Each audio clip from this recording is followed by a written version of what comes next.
आप जनता के लिए हैं। बिल्कुल बिल्कुल, इसमें कौन सा। ठीक है, सरकार के इशारे पे काम करना बंद कीजिए। आप जो है ना अपनी पावर का दुरुपयोग कर रहे हो, ये गलत। मैं तो आप मुझसे एक बार कहते हैं कि भाई मेरे ऊपर प्रेशर, आप चले जाओ, मैं आपको परेशान क्यों करता। लेकिन आप याद रखिए, सरकारें बदलती हैं, इस अन्याय का जवाब फिर देना पड़ेगा आपको। यहीं कहाँ नौकरी करेंगे आप। और मेरा तो ऐसा अनुभव, सरकार डिपार्टमेंट में आदमी रिटायर हो जाता तो भी फिर हिचकिचाता है। आप मुझे मेरी एप्लीकेशन पे एक लाइन में लिख के दीजिए कि इस आदेश के कारण नहीं कर रहा हूँ, परमिशन दी आपने, आप लिख के दे दीजिए, मैं चला जा रहा हूँ। मुझे कोई आदेश है ना सर, वही आदेश लिख लीजिए। भाई एजेंट साहब, मैं गलत कह रहा हूँ तो आप बता दो मुझे। नहीं, आपने मेरी एप्लीकेशन को इस आधार पर किया तो लिख के तो दोगे मुझे, किस वजह से कर रहे हो आप। लेकिन तक आपको पता है कि आप पकड़े जाओगे, गलत है। हम नहीं पकड़े जाएंगे और बाकी आप माफ करो। अब मैं आपको कहेंगे माफ करो भाई, आप मालिक हैं। नहीं, हम मालिक। आप लिख दो ना मेरी एप्लीकेशन पे, लिख के तो देना पड़ेगा ना, या फिर मैं यहीं बैठूं, आप मुझे बताओ तय करो अपने ऑर्डर के लिए। वो प्रशासन जाने, अल्लाह। नहीं, आप मुझे लिख के दोगे, आप वो कर रहे हो, आप लिख के दोगे, आपकी जिम्मेदारी। जेल साहब ऐसा मत करो, आप लिख के दो सर कि भाई मैं इस नियम के अनुसार आपकी मुलाकात कैंसिल करता हूँ, बस एक लाइन लिख दो।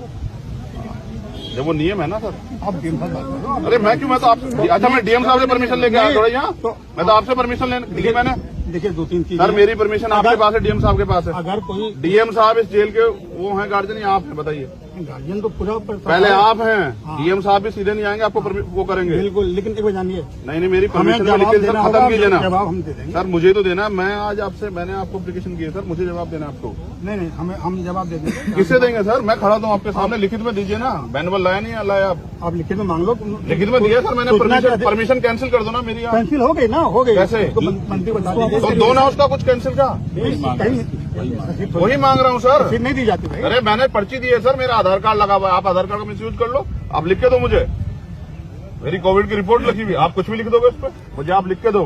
मेरे आधार कार्ड को आपने कहीं और लगा दिया, ये आदमी जो है यहाँ पाया गया। लिख के देने का कुछ प्रावधान नहीं है। ऐसे नहीं है सर, लिख के नहीं तो लेते हैं आप एप्लीकेशन, लिख के लेते हैं, आधार कार्ड लगवाते हैं सर। हम नहीं लगवाते हैं, गवर्नमेंट लगवाती है। हाँ तो गवर्नमेंट ही तो, आप अभी गवर्नमेंट के एम्प्लॉई हैं आप। हाँ, तो जितना पावर है हमने कहिए ना कि आप हिम्मत नहीं जुटा पा रहे हैं सरकार के सामने। नहीं, सरकार के सामने तो फिर लिख के दीजिए ना सर। चेहरा लाल हो गया आपका। अरे धूप लग रही है सर, हमारे क्षेत्र में आपने देख रहे हैं, हम 1500 किलोमीटर का सफर तय करके आए, आप मजाक कर रहे हैं।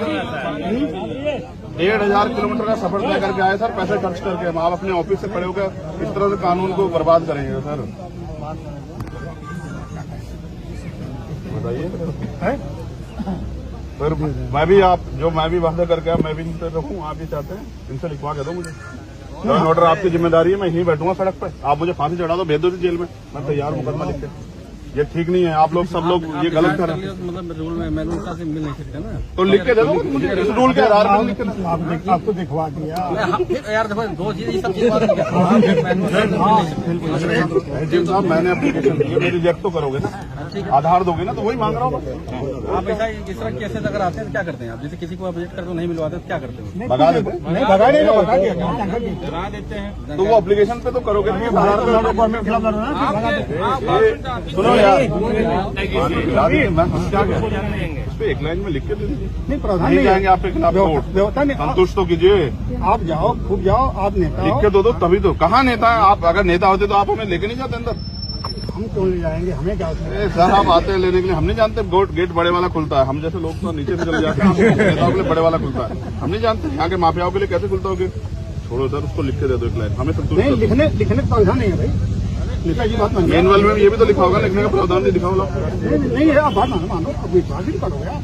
फिर आप ऐसे चला रहे हो, ऐसे कर रहे हो काम, फिर पढ़ लीजिएगा। ये कहाँ नियम है? आप भी जानते हैं और ये भी जानते हैं कि उन महिलाओं को फ्रैक्चर है। नहीं, कुछ नहीं है कैसे आप कह दोगे?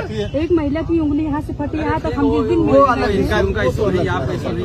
थोड़ा वो अलग है। कह रहा हूँ सर, मैं तो जेल में रहा हूँ ना, आदमी यहाँ मर जाता है, आप कैनूल लगा के डॉक्टर से भिजवा देते हो और कहते हो रास्ते में मरा।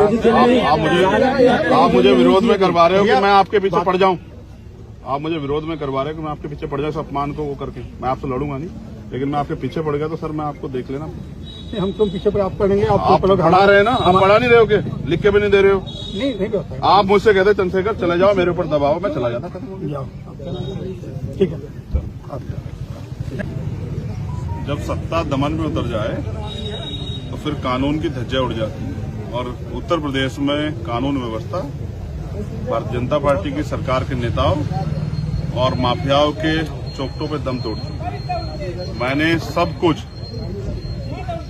संवैधानिक रूप से कानून के अनुसार किया। मैंने अपनी एप्लीकेशन दी, अपना आधार कार्ड लगाया, अपनी कोविड की रिपोर्ट पेश की, उन्होंने मुझे परमिशन दी। लेकिन जैसे उनको एहसास हुआ कि चंद्रशेखर आजाद भीम आर्मी वाले, आजाद समाज पार्टी वाले और प्रशासन ने और सरकार के लोगों ने उनको इस बात के लिए आदेशित किया कि किसी भी कीमत पर उनको मिलने नहीं देना। इसके पीछे एक कारण है जो मैं समझता हूं। जबरन उन महिलाओं पे 4 मुकदमे लगाए गए, क्योंकि एक मुकदमा अगर लगा होता तो वो बाहर आ जाती, उनको फ्रैक्चर है।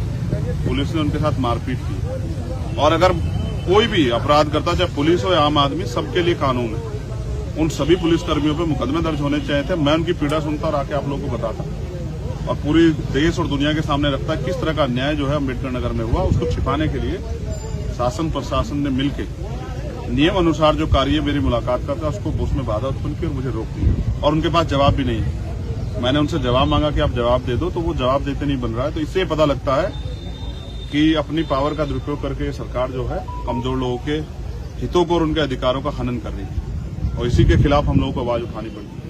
मैं अम्बेडकर नगर इसलिए आया क्योंकि जो अन्याय हुआ आप सब लोगों ने देखा, पूरे देश में इसकी निंदा हुई। जिस तरह से महिलाओं के साथ मारपीट हुई, अभी मैं उन परिवारों से मिलूंगा, उस जगह का भी मुआयना करूंगा और फिर यहाँ के सीनियर अधिकारियों से बात करूंगा कि उन अधिकारियों के खिलाफ जिन्होंने ये सब चीजें की, माफियाओं के दबाव में, उन पर क्या कार्रवाई। इस अन्याय के खिलाफ चुप्पी का मतलब यह है कि हम गुलामी दास्ता को स्वीकार कर रहे हैं, हम आजाद हैं, हम गुलामी और दास्ता स्वीकार नहीं करेंगे। और अन्याय करने वाले लोगों के खिलाफ प्रशासन से मांग करेंगे, पुलिस से मांग करेंगे, वो कार्रवाई नहीं करेंगे तो कोर्ट जाएंगे।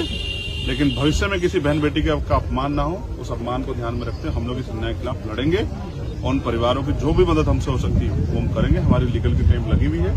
लेकिन जबरन आम गृहिणियों को, आम महिलाओं को अपराधी बना दिएगा 4 मुकदमे लगा के, इस षड्यंत्र को भी हमेशा पूरे भारत के आगे बेनकाब करना होगा।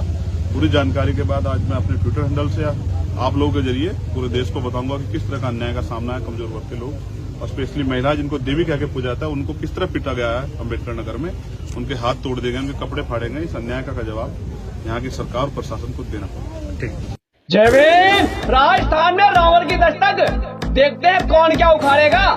और रावण चबूतरा बाड़मेर जिला जोधपुर में 30 मई को जिंदा रावण दहाड़ेगा। अब सहन न करेगी यारो भीम आर्मी, अब जुल्म न सहेगी यारो भीम आर्मी।